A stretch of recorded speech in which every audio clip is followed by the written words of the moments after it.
I bought a house without telling my parents, then found out they planned for my brother's whole family to move in with me for free. Hi, Reddit. I'm Kate, 32, female from Texas, and I feel like I've spent most of my life in the shadow of my older brother, Adam. He's 3 years older than me, and let me tell you, he's always been a favorite. You know the type, smart, social, and could charm his way out of anything. Meanwhile, I've been the responsible one, which apparently is just code for the one who gets to do all the work and gets none of the credit. Growing up, Adam always got the best of everything. Birthdays, his were these huge backyard parties with bounce houses and pony rides. Mine, a pizza party in the dining room with a cake from the grocery store bakery. Christmas? Adam got the latest gaming console. I got a second-hand knockoff with missing controllers. My parents would just say, "You don't need all that fancy stuff or be grateful for what you have, Kate," and I was.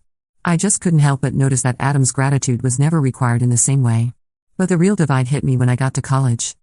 I'd worked my butt off in high school, juggling AP classes and extracurriculars to keep my GPA high. I'd been accepted to a local university and thought I had a solid plan. I'd commute from home to save on dorm costs. Adam had gone to his dream school, and my parents had covered everything. I figured they'd help me out too. Right? Wrong. When I brought up my plan to live at home, my mom looked at me like I had just suggested we move to Mars. "If you're staying here, you'll need to contribute," she said matter-of-factly. Adam got a full ride from us because he deserved it. You need to learn responsibility. I couldn't believe it. I was 18, about to start college, and they were already talking about me paying rent. Contribute turned out to be $400 a month for rent and utilities. And, of course, I was expected to buy my own groceries. That doesn't sound like much until you're a broke college freshman working part-time at a bookstore for $9 an hour. I tried to argue. I reminded them how they'd covered everything for Adam, how he never had to worry about money in school. Mom just shrugged. We gave Adam what he needed. She said, "You're different. You're independent. You'll figure it out." So I did. I picked up as many hours as I could at the bookstore, sometimes skipping meals to make ends meet. I'd walk past the campus coffee shop every morning, envying the students who could afford lattes and pastries.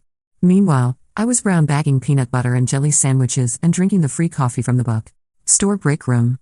I don't think I bought a single textbook at full price. I got all of mine secondhand or borrowed from the library.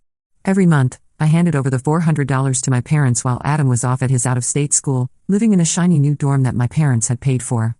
He called me once to complain about how his dorm's AC wasn't cold enough, and I just about lost it. I didn't even have AC in my car because I couldn't afford to fix it. My parents still sent Adam spending money every month. I overheard Mom once on the phone saying, "We don't want him to struggle. College is hard enough." I stood there in the kitchen holding my $1 ramen noodles, wondering why none of that compassion ever extended to me. To make things worse, my parents constantly praised Adam for his achievements. He got a 3.2 GPA in his communications program, and they threw him a huge graduation party with a catered buffet and a DJ. When I graduated with a 3.9 and a degree in computer science, we had a quiet dinner at home. Mom made lasagna and said, "Well, we don't want to make a fuss." Looking back, I think what hurt the most wasn't the lack of financial help. It was the clear message that I didn't matter as much. Adam was always framed as the star, the one with potential while I was just there. Even when I succeeded, it was brushed off. "Kate's smart. She doesn't need help," they'd say. It was like being capable was a curse. After college, I moved out as soon as I could. I found a tiny apartment near my first job and started building my life on my terms. It wasn't easy, but it felt good to finally be free from their expectations. I worked hard, lived frugally, and started saving. Meanwhile, Adam married Jessica, whom my parents adore despite the fact that she's always between jobs. They have 3 kids now, Emily, 6, Mason, 4, and baby Zach, 2. My parents are constantly bailing them out. When their car broke down last year, my parents gave them money for a new one. When Adam complained about how stressful it was to keep up with 3 kids, Mom and Dad offered to babysit every weekend. I wish I could say it didn't bother me anymore, but it does. No matter how much I achieve on my own, it feels like I'll always be second place to Adam. That's why I don't tell my family much about my life anymore. I know they wouldn't care. Not really. So I've been keeping this pretty low-key, but I recently decided it was time to start looking for a house. I've been renting this tiny apartment for years, paying way too much for what's basically a glorified shoebox, and I've been saving for what feels like forever. I finally hit the point where I was like, you know what? I deserve this. Now here's the thing. I didn't tell my family, not because it's some huge secret, but because they can't just be happy for anyone. Everything turns into a group project with them. If I mentioned it, I knew they'd start making it about Adam and his kids and how whatever I get should somehow benefit them. So I figured it was easier to just keep my mouth shut until it was all said and done. Apparently, that was too optimistic. I don't know how this happened, but a woman I work with, let's call her Lisa, managed to let it slip. Lisa's one of those people who's always in everyone's business, and I guess she casually mentioned to someone that I was house hunting, that someone just happened to be Adam's neighbor. And from there, the news traveled like wildfire. The joys of small world Texas. A few days later, my mom called me. "Kate," she said, all overly cheerful. "Why didn't you tell us you're looking for a house?" I should have known better, but I played dumb. "Oh, I'm just browsing around right now. Nothing serious." "Well, Adam and I were talking, and we have some great ideas for you. You're going to need something big enough for everyone. You know, at least 4 bedrooms for the kids, of course." "What? What kids? I don't have kids." She kept going like this was the most normal thing in the world. "You'll need space for Adam's family when they visit, and for us too. Oh, and it'd be great if it was close to Adam's place." I don't know why I was surprised. Somehow, she'd already turned my potential house into the solution for their problems. I mumbled something noncommittal and got off the phone as fast as I could, hoping it was a one-time thing. But, oh dear. It wasn't. From that day on, my mom and Adam started flooding me with house listings. I'm not exaggerating when I say it was like a part-time job for them. Every day, I get at least a dozen links to these ridiculous houses, huge places with 4 or 5 bedrooms, pools, 3-car garages, the works. It was like they thought I was shopping for a reality show mansion. One day, Mom texted, "Did you see that one on Maple Street? It's a huge one. Just perfect." Another time, Adam sent me a link to a 6-bedroom house with a note that said, "This would be so suitable for us. We could finally have space to spread out." Us? I stared at the message for a good minute, wondering how my buying a house had somehow become a group effort. The worst part was they weren't even trying to pretend it was about me. Every single house they suggested was geared toward Adam's family. "This one has a finished basement. Jessica could turn it into her craft room. The kids would love the pool in this one. Look, Kate. There's even a guest room for Mom and Dad when they visit." It was exhausting. At first, I tried to gently steer them away, reminding them that I was looking for something small just for myself, but that only made things worse. That's when I decided to stop replying. I muted the group chat and ignored their texts. I figured they'd eventually get the hint and move on. Meanwhile, I kept looking for houses on my own. I'd spend my evenings scrolling through Zillow and my weekends checking out open houses. I didn't tell anyone where I was going, and I made sure to avoid anything remotely close to Adam's neighborhood. The last thing I wanted was to run into someone who might blab to my mom. After weeks of searching, I finally found the one, a small 2-bedroom cottage just outside the city. It had everything I wanted, a cozy little porch, a sunny kitchen, and a backyard big enough for a garden. It wasn't fancy, but it felt like home the second I walked through the door. I knew it was mine. I put in an offer, and a few nerve-wracking days later, it was accepted. I can't even describe how good it felt. For once in my life, I was doing something entirely for myself without anyone else's input. Of course, I didn't tell my family. I figured I'd let them keep sending their helpful suggestions while I quietly moved forward. But then my mom called me out of nowhere and said, "We're having dinner next weekend. You're coming, right?" I almost said no. But then I thought, you know what? Let's just get this over with. So I'm going to this dinner, and I already know what it's going to be like. They'll probably have a whole PowerPoint presentation ready. Here's the fun part. I'm planning to drop the bomb that I already bought a house. I'm not going to sugarcoat it either. I can already hear the dramatic gasps and complaints. Thanks for sticking around. I'll update you after the dinner. Update 1. Hi again, Reddit. First off, I want to say thank you for all the comments and advice on my last post. I've read most of them, and it's been a mix of eye-opening and hilarious. A lot of you said you couldn't believe how entitled my family sounds. And trust me, I feel the same way. Others mentioned how they've dealt with similar situations. And honestly, it's comforting to know I'm not the only one going through this kind of thing. Anyway, I promised I'd update you after the dinner, so here we go. Buckle up because it was a lot. So I show up at my parents' house last Saturday at exactly 6 p.m., trying to mentally prepare for whatever nonsense they were going to throw at me. The second I walked in, it was already chaos. Adam's kids were running around screaming. Jessica was parked on the couch watching TV, and my mom was bustling around the kitchen. She glanced over and said, "Oh, good. You're on time for once. Off to a great start. Right?" We sat down for dinner, and at first, it was the usual small talk. Dad complained about gas prices. Jessica complained about how stressful it was between jobs, and Adam was whining about how hard it is to manage 3 kids. "Zach keeps waking up in the middle of the night," he said, shoveling mashed potatoes onto his plate. "We're just so cramped. I feel like I'm losing my mind." I knew where this was going, but I played along, nodding sympathetically while I focused on my lasagna. Then my mom cleared her throat in that way she does when she's about to make an announcement. "Kate," she said with this over-the-top smile, "we've been talking, and we think we found the perfect house for you." I nearly choked on my water. Of course, they'd come armed with a plan. Oh, I said, keeping my voice as neutral as possible.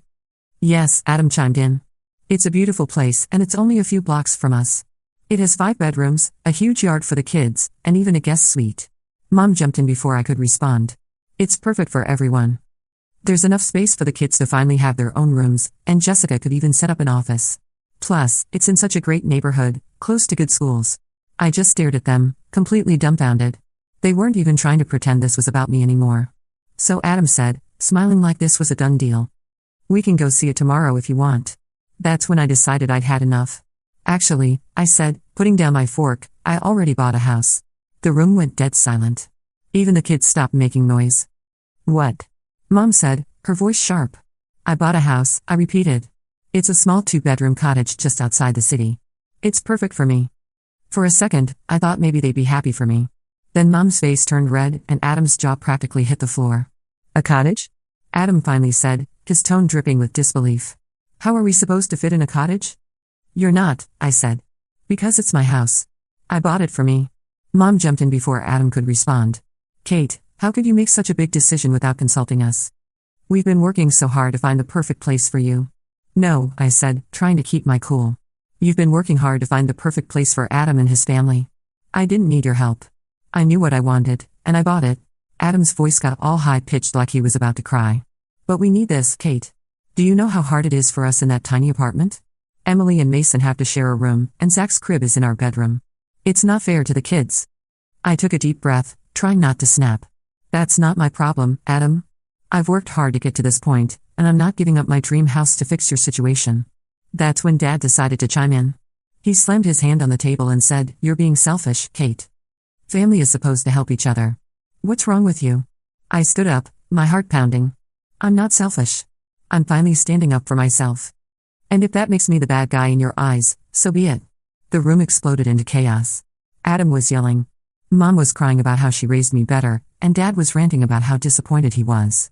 Jessica had moved from the couch to the table and just sat there, shoving food into her mouth like none of this was happening. I grabbed my purse and headed for the door.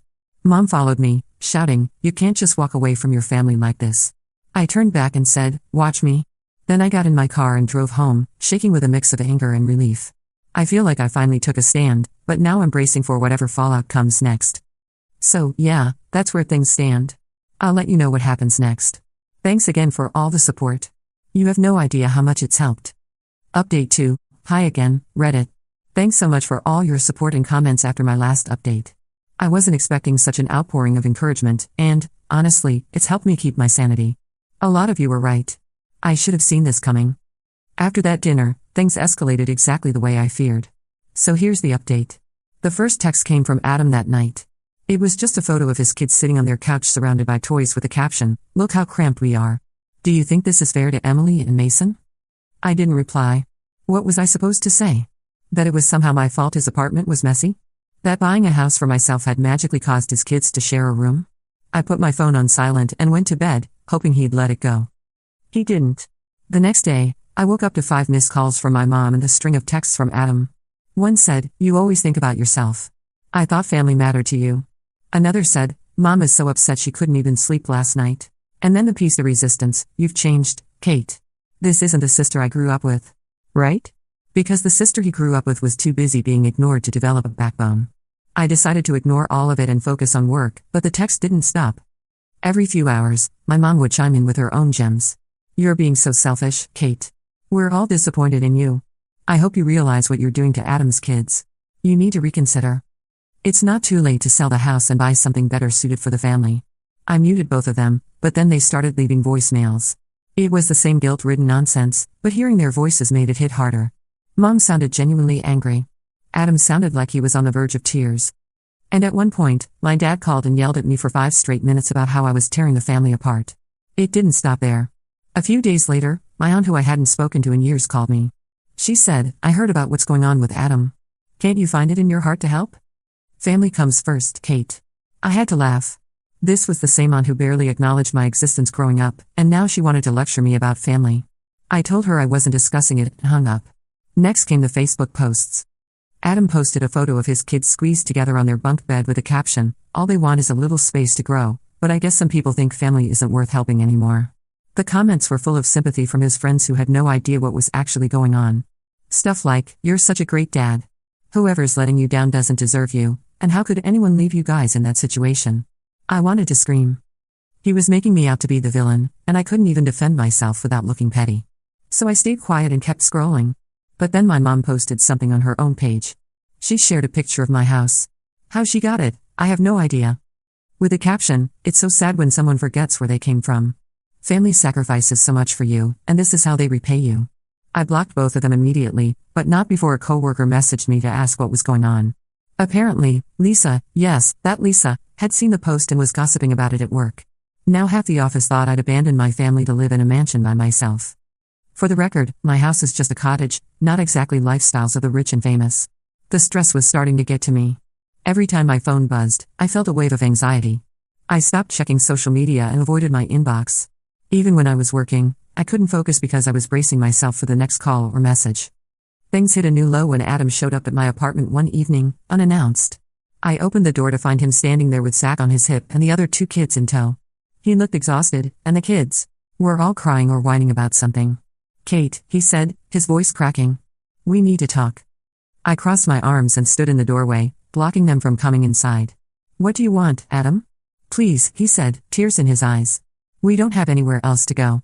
The landlord's raising our rent again, and we can't afford it. Just let us stay with you for a little while. The kids need stability." I felt my heart sink, but I stood firm. "Adam, I'm sorry you're struggling, but my house isn't an option. It's not big enough. And, honestly, this isn't my responsibility." He stared at me like I had just kicked his puppy. "So that's it? You're just going to let us suffer?" "I'm not letting you suffer. I've worked hard to get where I am, and I'm not going to let you guilt me into giving it all up." He muttered something under his breath, then turned and stormed off, his kids trailing behind him. I shut the door and leaned against it, feeling a mix of guilt and relief. The next morning, my mom called to tell me I was heartless for turning Adam away. She accused me of being cold and ungrateful and said I was going to regret it someday. I hung up without saying a word. And even as I'm writing this post, their texts are popping up nonstop on my phone. Mom's sending walls of guilt-ridden paragraphs and Adam's firing off photos of the kids. I even got a voicemail from Dad just now that started with, "I hope you're happy," and I didn't even bother listening to the rest. I can't take it anymore. The first thing I'm going to do tomorrow morning is change my number and only give it to trusted friends in my work. It's clear they're not going to stop until I completely cut them off. I'll deal with the social media stuff, tightening up my privacy settings and blocking anyone who might try to stir the pot, but that's for later. One thing at a time. I'll update you once I've taken care of everything. Thanks again for all your comments and support. It's really helping me get through this mess. Update 3. Hey, Reddit. I'm back with another update. So I've been reading through your comments, and, wow, y'all really didn't hold back. A lot of you were mad at me for not blocking my family sooner, and, honestly, you were right. After I changed my number, I went ahead and blocked them on everything, Facebook, Instagram, even the random relatives who might have tried to mediate. It felt so good to finally cut them off. But, of course, it didn't take long for things to get messy again. I should have known the peace wouldn't last. It all started last weekend when my mom showed up at my house unannounced. I was in the backyard trying to figure out how to plant lavender. Google makes it look so easy, but I've already killed 3 plants when I heard someone knocking on my front door. At first, I thought it was my neighbor or maybe a delivery. But when I got to the door, there she was, my mom, standing on my porch with a pie in her hands and the fakest smile I've ever seen. "Hi, Kate," she said, like she just stopped by for a casual visit, and not after weeks of me ghosting. "Hi," I said, caught totally off guard. I stood there for a second debating whether I should even let her in, but she shoved the pie toward me and said, "I thought I'd stop by and see how you're doing. I brought your favorite apple." I wasn't sure if I should laugh or cry. "My favorite is cherry, but okay, Mom." Against my better judgment, I let her in. I didn't want to make a scene. She set the pie on the counter and looked around the house like she was taking inventory. "This is lovely, Kate," she said, running her hand along the back of a chair. "You've done a great job." I didn't know what to say, so I just mumbled a quick thanks and waited for her to get to the point. She sat down at my kitchen table and sighed dramatically. I wanted to apologize. She started. "Things got a little heated, and I realize now that we were wrong to push you like that. You've worked hard for this house, and I should have respected your decisions." I stared at her, trying to gauge if she was serious. It sounded nice on the surface, but something about her tone didn't sit right with me. Then she launched into this whole speech about how proud she was of me and how the stress of Adam's situation had made everyone act out. "But that's no excuse," she said, giving me this sad, almost pleading look. For a second, I felt myself softening. Maybe she really was trying to make things right. But then she hit me with, I was thinking maybe we could have a fresh start. I'd love to come over again sometime. Maybe bring Adam and the kids. It'd be nice for everyone to see your new place. And there it was. I tried to keep my cool. I don't think that's a good idea right now, I said, choosing my words carefully. Things are still a little tense, and I'm not ready for that yet. She nodded, but I could tell she wasn't happy with my answer. Of course, I understand, she said. But her smile was a little too tight, and her eyes kept darting around the room like she was sizing up the place. After a few more minutes of small talk, she stood up and said, well, I should get going. Thanks for letting me stop by. I really mean it, Kate. I just want us to be a family again. I nodded, but didn't say anything. After she left, I locked the door and just stood there for a while, staring at the pie on the counter. Something about the whole visit felt off. For the past few days, I couldn't stop replaying the conversation in my head. Was she being genuine, or was this just another manipulation tactic? The timing seemed way too convenient. She'd spent weeks harassing me, and the second I cut them off, she suddenly shows up with an apology and a pie. It also didn't sit right with me how quickly she glossed over everything that had happened. She didn't even mention the texts, the voicemails, or the fact that I'd blocked her. It was like she was pretending none of it had ever happened, which felt weird. And the whole thing about bringing Adam and the kids over, that didn't feel like a casual suggestion. It felt calculated, like she was testing the waters to see how much I'd let slide. I haven't reached out to her since, and she hasn't contacted me again either. But I can't shake the feeling that this isn't over. Knowing my family, there's probably something else brewing, and I'm just waiting for the other shoe to drop. What do you think, Reddit? Was my mom being sincere, or is there more to this than she's letting on? Part of me wants to believe she's genuinely trying to fix things, but the other part of me feels like I'd be an idiot to trust her. Let me know your thoughts. I could really use some outside perspective right now. Update 4, hi Reddit. I'm back. And, wow, do I have an update for you? Hopefully, the last one. I wish I could say things have calmed down, but instead, everything has gone from mildly irritating to full-on crazy. I don't even know where to start, but let's just say I'm officially done giving my family the benefit of the doubt. So you remember how my mom stopped by with that apology and a pie? At the time, I told you all I had a bad feeling about it. Turns out, my gut was right. Something about her visit wasn't sitting well with me, but I couldn't figure out why. She seemed way too interested in every detail of my house, from the locks on the doors to the layout of the rooms. At the time, I brushed it off as her being nosy, but now I realize it was part of a bigger plan. A few days after her visit, I went about my week as usual. Work was busy, so I was mostly holed up in my new home office, focused on deadlines. I wasn't thinking much about my family. Things had been quiet since the visit, and I thought maybe they were finally backing off. Then came Saturday. I'd gone out to run errands in the morning, just the usual stuff, grocery shopping, a stop at Target, and picking up a package from the post office. I got home around noon, bags in hand, ready to put everything away and enjoy a quiet weekend. As I pulled into the driveway, I noticed something odd. Adam's SUV was parked right in front of my house. My heart immediately sank. I walked up to the door fumbling with my keys, and that's when I heard voices inside. At first, I thought maybe I'd left a window open or my TV on. But as I stepped into the entryway, the realization hit me like a brick. Adam, Jessica, and the kids were in my house. The scene inside was pure chaos. Emily and Mason were sprawled out on my couch, surrounded by snacks and toys that weren't even theirs. Zach was toddling around the living room, chewing on one of my throw pillows like it was a teething ring. Jessica was in the kitchen, raiding my fridge. And Adam? He was in the sunroom, rearranging my furniture like he was on HGTV. What the hell is going on? I blurted, my voice shaking with a mix of anger and disbelief. Adam looked up completely unfazed. Oh hey, Kate. We figured it'd be easier to just move in while you were out. I stared at him, trying to process what he had just said. Move in? Are you serious? He rolled his eyes like I was the one being unreasonable. Mom gave us the key. She said it'd be fine. I felt like I was going to explode. Mom gave you what key? The spare key, he said, gesturing toward the kitchen counter where I'd left it during Mom's visit. We really needed the space, and your house is perfect for us. It could have been bigger if you'd listened to us, but it'll do. And Jessica can finally have an office. Get out, I said, my voice dangerously calm. Kate, don't be like that, Jessica chimed in, leaning against my fridge with a sandwich.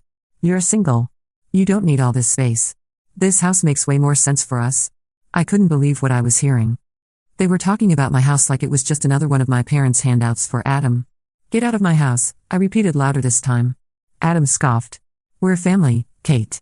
Stop being so dramatic. We've already started settling in, and the kids love it here. It's not like you're using all this space anyway. I didn't even know how to respond. I was so angry I could barely think straight. Instead of arguing, I pulled out my phone and started dialing 911. Seriously? Adam said, his voice dripping with disbelief. You're calling the cops on your own family? Watch me, I said, holding the phone up so he could see. When the dispatcher answered, I calmly explained the situation that my brother and his family had broken into my home and were refusing to leave. Adam and Jessica tried to argue with me while I was on the phone, but I ignored them. By the time the cops arrived, I was shaking with adrenaline, but I was also determined not to let them get away with this. The officers were professional but firm. They asked Adam and Jessica to explain why they were in the house, and their story was as ridiculous as you'd expect. We're family, Adam said as if that was a valid legal defense. Jessica kept going on about how I had plenty of space and how it was the right thing to do. The officers weren't having it. They told Adam and Jessica that they were trespassing and that they needed to leave immediately. Adam started yelling, saying he didn't know it was a big deal, and Jessica muttered something about how I was being selfish. I stayed silent through the whole thing, letting the cops handle it. It was honestly satisfying to watch Adam and Jessica pack up their stuff, including the snacks they'd raided from my pantry, and shuffle out the door. After they left, one of the officers pulled me aside and asked if I wanted to press charges. I thought about it for a moment, but honestly, I just wanted them gone. I told the officer I didn't want to press charges as long as they stayed away from my property. He nodded and said they'd file a report in case anything else happened. Once they were gone, I locked the door and just stood there for a while, taking it all in. My house felt different now, violated almost. The idea that they just let themselves in without asking, without even caring how I'd feel about it, made my skin crawl. I've already called a locksmith to get all the locks changed, and I'm thinking about installing a security system too. I'm done giving them the benefit of the doubt. This wasn't a misunderstanding or a moment of desperation. This was entitlement, plain and simple. I'm still trying to wrap my head around the fact that my own brother thought this was okay. And the fact that my mom gave him the key, I don't even have words for that yet. I called my lawyer this morning, explained the whole situation, and had a formal cease and desist letter drafted and sent to my mom, Adam, and Jessica. The letter outlined everything they'd done and made it clear that if they continue to harass me, I wouldn't hesitate to take legal action. Anyway, that's where things stand for now. I'm still furious, but I'm also kind of numb. Part of me is wondering if this is really over or if they're going to try something else. Thanks again to everyone who's followed along and supported me through this wild ride. Your advice, validation, and even the tough love have meant more to me than I can say. Take care, Reddit.